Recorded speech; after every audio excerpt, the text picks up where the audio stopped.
All right, let's talk about something that's, well, pretty fundamental. How in the world do we teach our kids about money? Today, we're going to break down the very first financial lessons that get taught in the classroom, step by step. So, let's jump right in. Think back for a second. I bet you can remember your first piggy bank, right? That feeling of it, the weight, that clink sound when you dropped a coin in. For so many of us, that was it. That was our first real interaction with money and saving and this idea of value. And that's exactly where this whole learning journey kicks off. So before you can even get into coins and bills, you've got to answer a much bigger question. Why do we even need money in the first place? And the way the curriculum starts this is with a really smart, really simple contrast. On the one hand, you've got bartering, straight up trading. My toy for your snack. Sounds easy enough, right? But what if you don't want my toy? The whole system breaks down. And that's where money steps in. Think of it like a shared language for value. Suddenly, everything has a price, which makes trading fair and, honestly, just possible for everybody. The big takeaway here for the kids is money isn't the thing you want. It's the tool that helps you get the things you want. Okay, so once kids get that aha moment about why we have money, it's time to learn about the tools themselves. And it starts small, getting to know United States currency, one piece at a time. Let's see how they do it. First up, the nickel.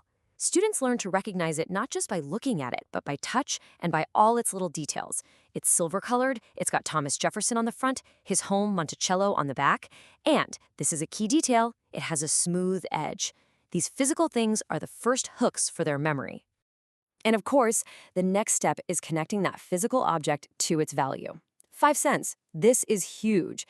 It's that first crucial link a kid makes between a coin they can hold and its more abstract worth. It's a foundational step. Realizing these things represents something more. Now, 5 cents is still kind of an abstract idea, right? So here's the really clever part. To show what 5 cents actually means, the lesson connects it to something most kids already know, the penny. 1 nickel is the same as 5 pennies. It's just smart teaching. It takes a fuzzy concept and makes it totally concrete with a physical one-to-one comparison. All right, pop quiz time. This is a question pulled right from the lesson plan to see if they're getting it. Which coin is physically the smallest one, but is actually worth more than a nickel? Think you got it? It's the dime, and this is just a brilliant little gotcha moment that teaches a super important lesson. A coin's value has absolutely nothing to do with its size.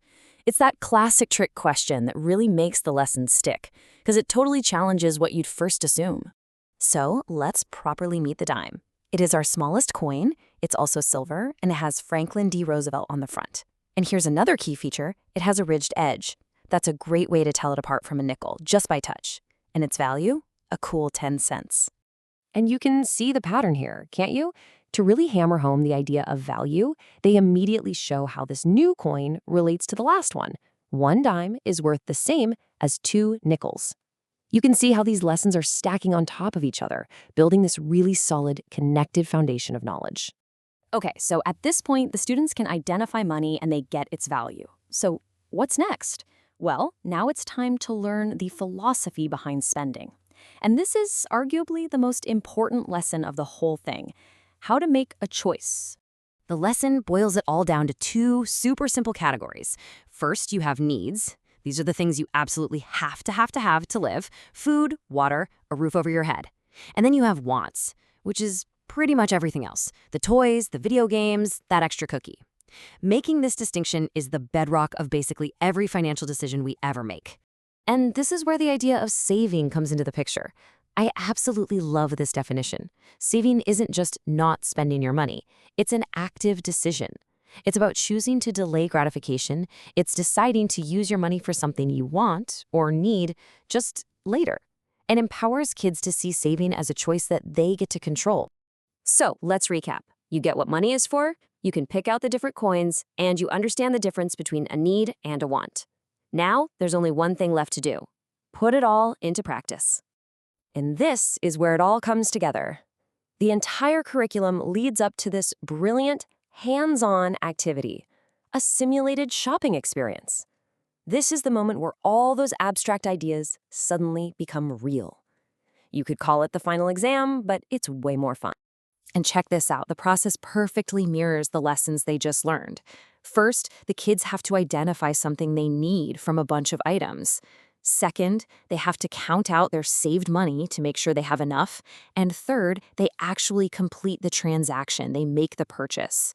It ties everything they've learned together in a really memorable, really practical way. So, as you can see, teaching kids about money isn't about one giant lesson. It's all about these building blocks. You start with the why money even exists.